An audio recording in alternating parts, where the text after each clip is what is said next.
saya akan menjelaskan supply chain management PT Nok Batam. Nah, di sini ada nama kelompok kami, yaitu pertama Muhammad Ilham, kedua Olivia Aldiara, ketiga Muhammad Alvin Priyono, keempat Priwati Siregar. Nah, kali ini saya menjelaskan mengapa kegiatan logistik penting dalam industri dari masa ke masa. Pengertian logistik secara umum adalah suatu ilmu pengetahuan atau ilmu seni dalam melakukan kegiatan penyimpanan, pemeliharaan dan penyaluran serta penghapusan beberapa barang atau alat tertentu. Beberapa ahli juga ada yang mengatakan bahwa pengertian logistik adalah suatu rangkaian upaya yang mencakup efektivitas perencanaan, implementasi sampai pengawasan atau suatu proses perpindahan produk, barang atau jasa, energi atau sumber daya lain dari mulai titik awal hingga titik pengguna. Yang kedua, mengapa manajemen rantai pasok penting dalam aktivitas industri? Nah, rantai pasokan mencakup semua bagian, diantaranya supplier, produsen, distributor, dan pelanggan, baik secara langsung maupun tidak langsung dalam memenuhi permintaan pelanggan. Rantai pasokan meliputi tidak hanya pada pembuat supplier, tetapi juga pengangkut, gudang, pengecer, dan bahkan pelanggan itu sendiri.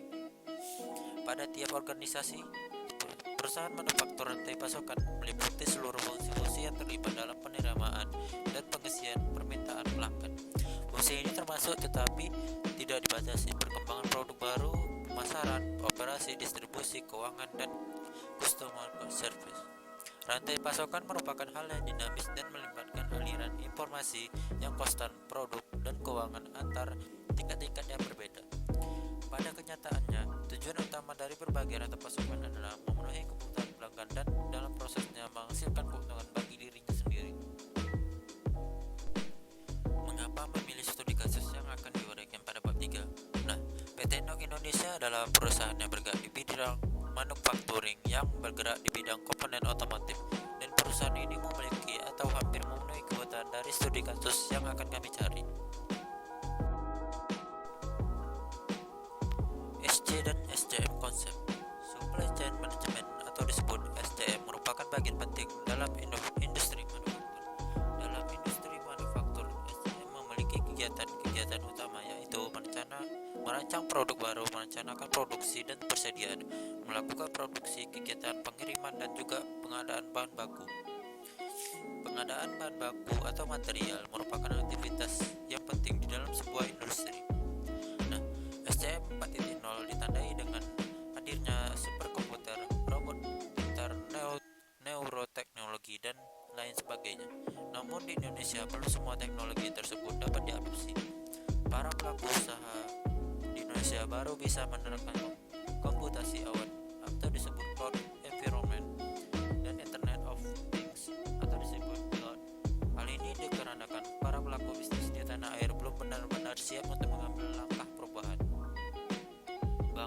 Bahkan sebagian dari mereka menganggap kalau transformasi ke manajemen rantai pasokan 4.0 ini belum perlu dilakukan. Pengenalan perusahaan, latar belakang, visi misi, produk atau jasa yang ditawarkan. 1. Profil perusahaan. Nama perusahaan merupakan PT Nok Indonesia. Alamat perusahaan Batamindo Industrial Park, Jalan Gaharu, Muka Kuning, Kecamatan Nongsa, Kota Batam, Kepulauan Riau. Produk yang dihasilkan: oil cell, O-ring, gasket, ultrabus, chain tensioner, dash cover, TVD, valve stem. Sejarah PT Nok. PT Nok merupakan perusahaan Nok atau Nok Corporation. Jepang merupakan produk oil cell pertama di Jepang, memiliki banyak anak perusahaan di berbagai negara seperti NAC di Singapura, Vondenbroek Corporation di Jerman, dan Nok Vondenbroek di Amerika. PT Nok atau Nippon Oil Cell Kogyo Indonesia merupakan perusahaan manufaktur yang memproduksi oil cell, O-ring, gasket, ultrabus, tensioner, damper torque vibration, damper TVD yang merupakan spare part otomotif. PT Nok Indonesia didirikan pada tanggal 27 Mei 1996 dengan Presiden Direktur pertama Tomichi Ito. Namun produksi baru dimulai pada bulan April tahun 1997 dengan menghasilkan nitral NBR polycredit ASCM rubber oil sel sebagai produk awal. Pada bulan Juli tahun 1997, PT NOK Indonesia memulai produksi Original Equipment Manufacturing atau OEM untuk memenuhi permintaan customer lokal di Indonesia. September 1997 digelar peresmian PT NOK Indonesia. PT NOK Indonesia memperoleh izin ekspor-impor pada bulan Februari tahun 1999 untuk memperluas pasar. Dan pada Juni 2000 mulai memproduksi item baru yaitu Ultrabus untuk memenuhi permintaan konsumen. Kemudian pada tahun 2001 memproduksi produk yang menggunakan hydrogenated nitrile atau HNBR rubber gasket untuk memperbaiki kualitas produk. Seiring dengan tingginya kepercayaan konsumen, maka pada bulan Februari tahun 2002, PT NOK Indonesia mulai mengoperasikan mesin 45L Knadir untuk meningkatkan kualitas dan kuantitas bahan baku produk dan untuk mendapatkan pengakuan internasional. Model logistik dan rantai pasok perusahaan, produk atau jasa yang dibahas, produk yang dihasilkan PT NOK Indonesia.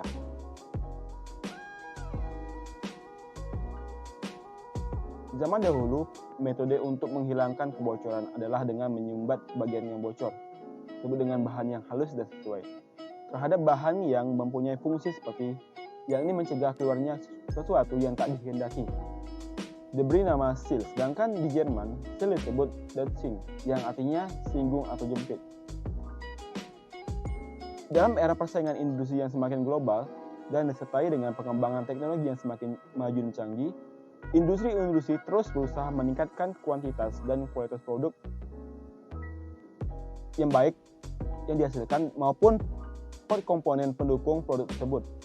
Pada komponen mesin otomotif yang banyak menggunakan oil sebagai bahan pelumas mesin agar tidak cepat panas dan cepat haus dan mencegah kebocoran oil dan mesin, maka digunakan oil untuk menyumbatnya. PT NOK Indonesia adalah perusahaan manufaktur yang memproduksi oil sebagai produk utama.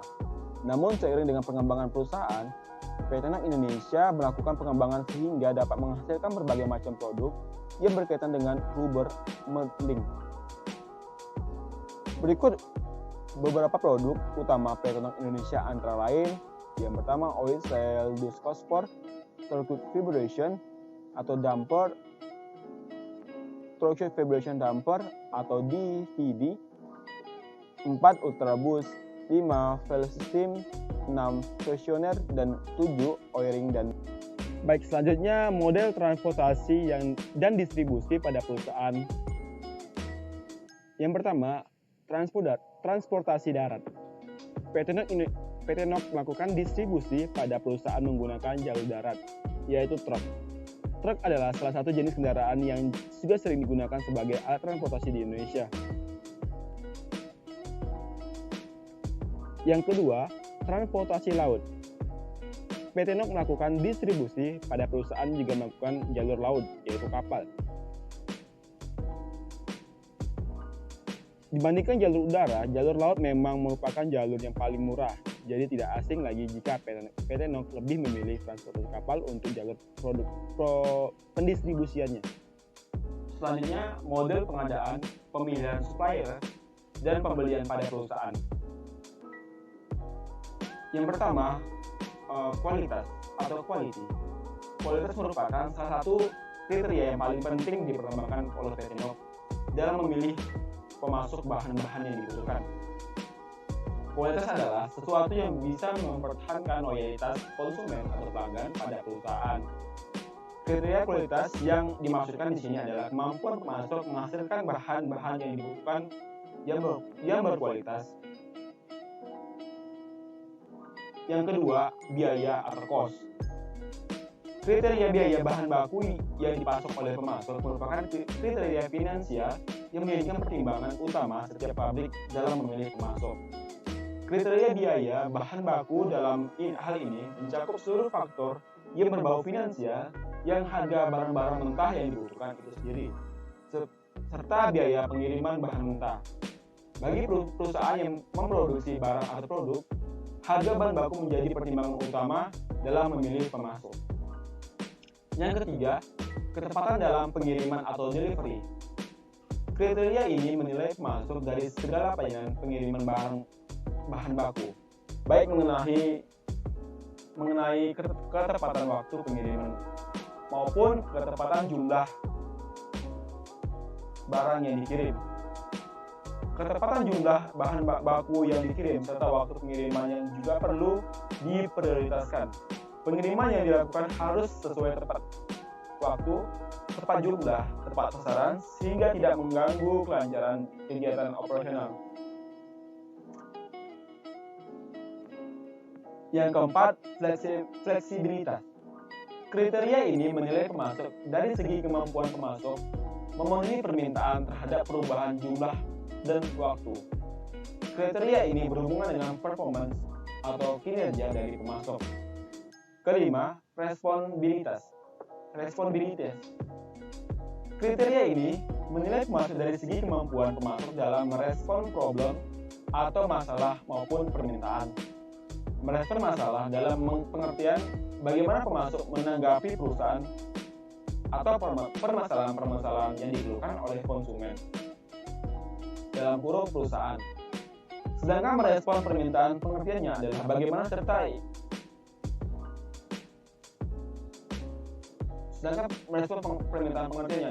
bagaimana usaha yang dilakukan oleh pemasok dalam mengatasi masalah yang dikeluhkan oleh pihak perusahaan.